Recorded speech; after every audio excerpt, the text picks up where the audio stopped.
1200 ಮಾಡಿದ್ದಾರೆ. ನಮ್ಮ ಕನ್ನಡ ಸಿನಿಮಾಗೆ ಆಪರ್ಚುನಿಟಿ ಮಾಡ್ತಾ ಇಲ್ಲ ನಮ್ಮ ಕನ್ನಡದವರು, ಸರಿನಾ? ಆಂಧ್ರದಲ್ಲಿ ಮಾಡಿದರೆ ಅವ್ರು ಬೇರೆ ಥರ. ಪುಷ್ಪ 2 ಆಂಧ್ರದಲ್ಲಿ ರಿಲೀಸ್ ಆಗಿ ಅವ್ರು 1500 ಮಾಡ್ಕೊಂಡಿದ್ರೆ ಅದು ಬೇರೆ ಥರ.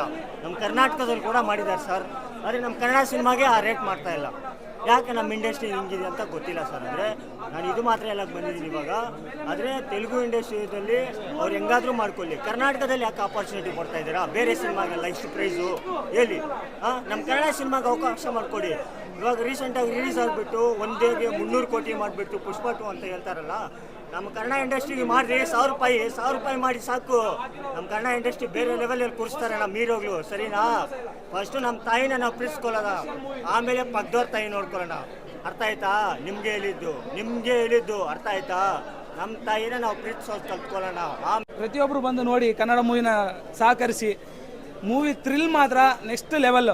ಕ್ಯೂರಿಯಾಸಿಟಿ ಅದು ನಮಗೆ ತಲೆ ಅನ್ನೋದು ಆಫ್ ಆಗೋಗುತ್ತೆ. ಆ ಕ್ಯೂರಿಯಾಸಿಟಿ ಯಾವ ಥರ ನೆಕ್ಸ್ಟ್ ಏನು ಫೇಸ್ ಮಾಡ್ತಾನೆ, ಏನಿಲ್ಲ, ಏನೇನು ಯಾವ್ಯಾವ ಥರ ಎದುರಾಕೊಂತಾನೆ ಅಂತಂದು ನೆಕ್ಸ್ಟ್ ಲೆವೆಲ್ ಸರ್. ಜೈ ಕಿಚ್ಚ ಬಾಸ್! ಜೈ ಕಿಚ್ಚ ಬಾಸ್!